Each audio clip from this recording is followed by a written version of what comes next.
Tihar jail, जहाँ एक बेटी अपने पिता से मिलने जाती है। वो बैरक नंबर 132 में पहुँचती है।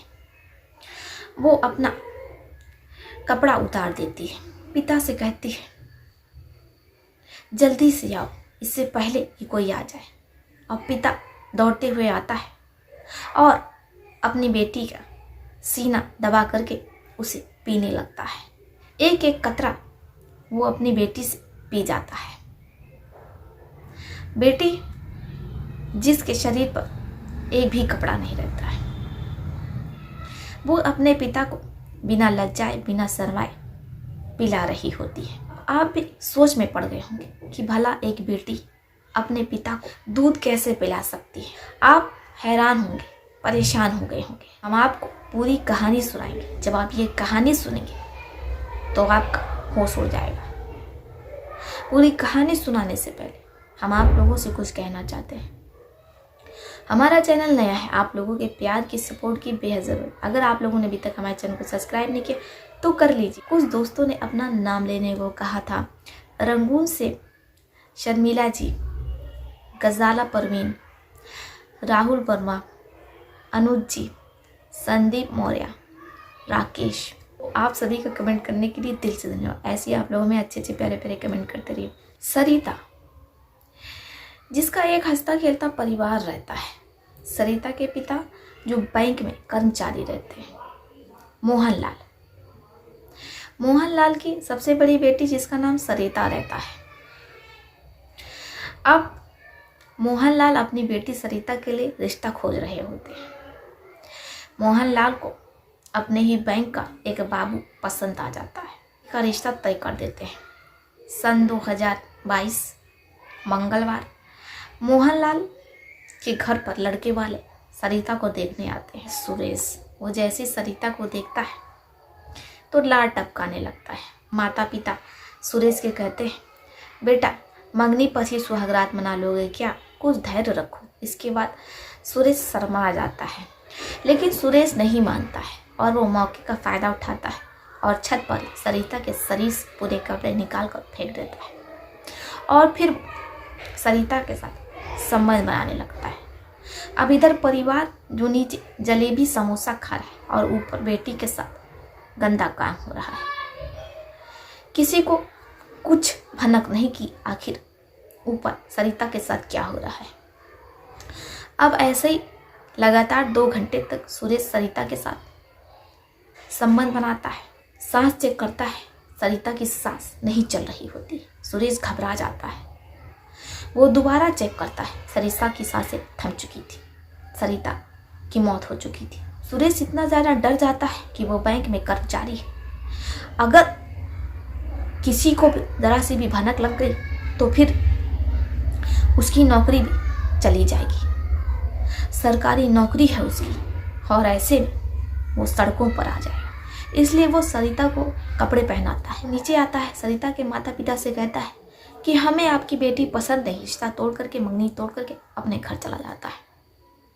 अब परिवार सरिता को खोजता है, सरिता कहीं नहीं मिलती। इसके बाद वो छत पर जाता है तो देखता है कि उनकी बेटी जिसकी सांसें थम चुकी हैं, यानी कि उसकी मौत हो चुकी है, उसका शरीर ठंडा पड़ चुका है। वो लोग सुरेश को फ़ोन लगाते हैं। सुरेश फ़ोन उठाता है।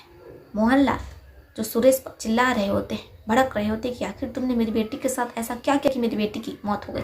सुरेश कहता है मैंने कहाँ कुछ किया, मैं तो उससे सिर्फ बात कर रहा था, बात करके मैं नीचे चले गया, मुझे वो नहीं पसंद है। जो मोहनलाल रहते हैं, सरिता का परिवार रहता है, सुरेश को धमकाते हैं, लेकिन सुरेश उल्टा उन्हें ही धमकाता है। इसके बाद सरिता के माता पिता सरिता का क्रियाक्रम करते हैं। जहाँ डोली उठने वाली थी वहाँ आरती उठ जाती है। जैसे ही सुबह का 8 बजता है तो पूरी फोर्स मोहनलाल के दरवाजे पर होती है।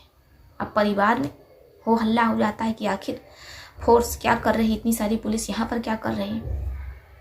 अब मोहनलाल जो बाहर निकलते हैं तो पुलिस उन्हें अरेस्ट कर लेती, उन्हें हथकड़ी लगा देती।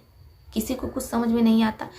अब परिवार वाले पूछते हैं कि मुजरिम तो सुरेश है, आप हमारे पिता को क्यों पकड़ के लेके जा रहे हैं। तुम्हारे पिता ही नहीं, अपनी बेटी के साथ गलत काम किया और फिर उसके बाद पूरा इल्जाम सुरेश पर लगा दिया। मोहनलाल जिन्हें फांसी की सज़ा होती है कुछ ही दिनों में उन्हें फांसी होने वाली थी। लेकिन मोहनलाल की पत्नी ज्ञानेंद्री देवी, जिनका रो रो करके बुरा हाल रहता, और वो कहती, अगर हमारे पति को कुछ हुआ, अगर उन्हें फांसी दी गई तो फिर हम भी अपनी जान दे देंगे। अब जब मोहनलाल की सबसे छोटी बेटी अनीता ये सुनती है तो वो अपनी माँ से वादा करती है और उन्हें वचन देती है कि माँ, जब तक मैं जिंदा पिताजी को कुछ नहीं हो पाएगा और मैं अपने पिता को सही सलामत वापस लेकर आऊंगी। अब अनीता जो अपने पिता से मिलने जाती है, लेकिन उसे उसके पिता से मिलने नहीं दिया जाता है। जेल का जो जेलर रहता है वो सुरेश का घनिष्ठ मित्र रहता है। अब ऐसे में वो वही करता है जो सुरेश उस जेलर से कहता है। अब जेलर जो मोहनलाल को ना तो खाने को देता है ना पीने को देता है। मोहनलाल जो लगातार 1 महीने से एक बूंद पानी भी नहीं पिए। सुरेश जो उन्हें तड़पाना चाहता था, वो चाहता था कि मोहनलाल तिल तिल करके मरे, क्योंकि मोहनलाल ने सुरेश पर जब FIR करवाई तो उसकी बहुत बदनामी हुई थी। अखबारों में फोटो के साथ सुरेश के बारे में सब कुछ छापा गया था। ऐसे में सुरेश की बहनों से कोई शादी नहीं कर रहा था और ना तो सुरेश से ही कोई शादी कर रहा था, इसलिए सुरेश बदला लेना चाहता था।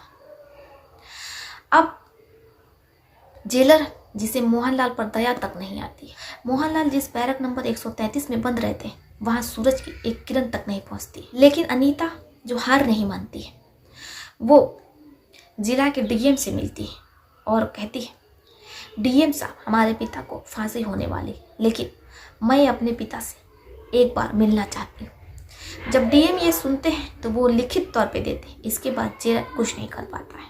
बेटी जब जेल पहुंचती है, बैरक नंबर 133 में उसे ले जाया जाता है।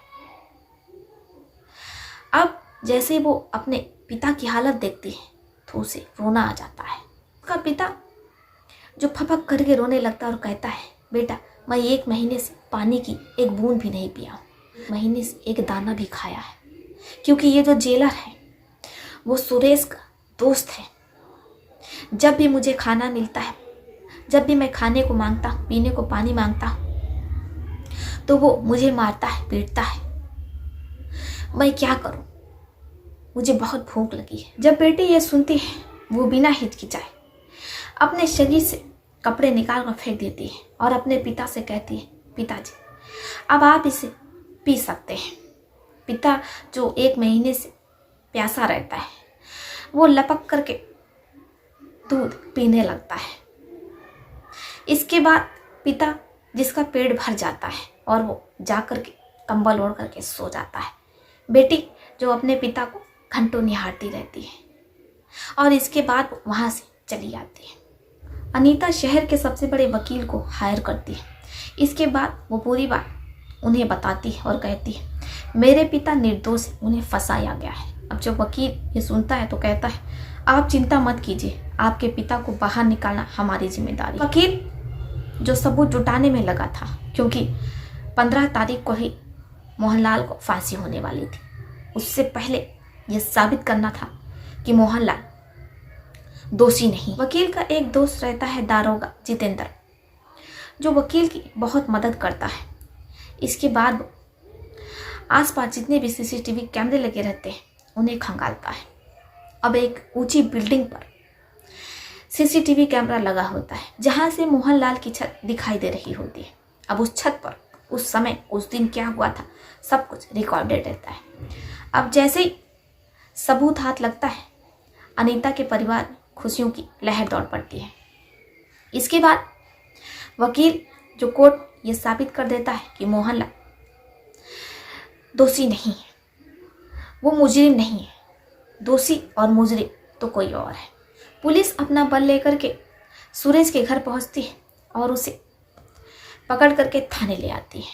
अब सुरेश जिसे मोहनलाल की जगह फांसी होती है। मोहनलाल और मोहनलाल की पत्नी ज्ञानवती दोनों बहुत ज़्यादा खुश रहते हैं और वो अब अपनी उम्र के 75वें साल के पड़ाव में है। परिवार में सब कुछ अच्छा है। आशा करते हैं कि आपको ये कहानी पसंद आई होगी। आपका इस पर क्या सोचना है, कौन सही था कौन गलत, आप अपनी राय लिखिएगा ज़रूर।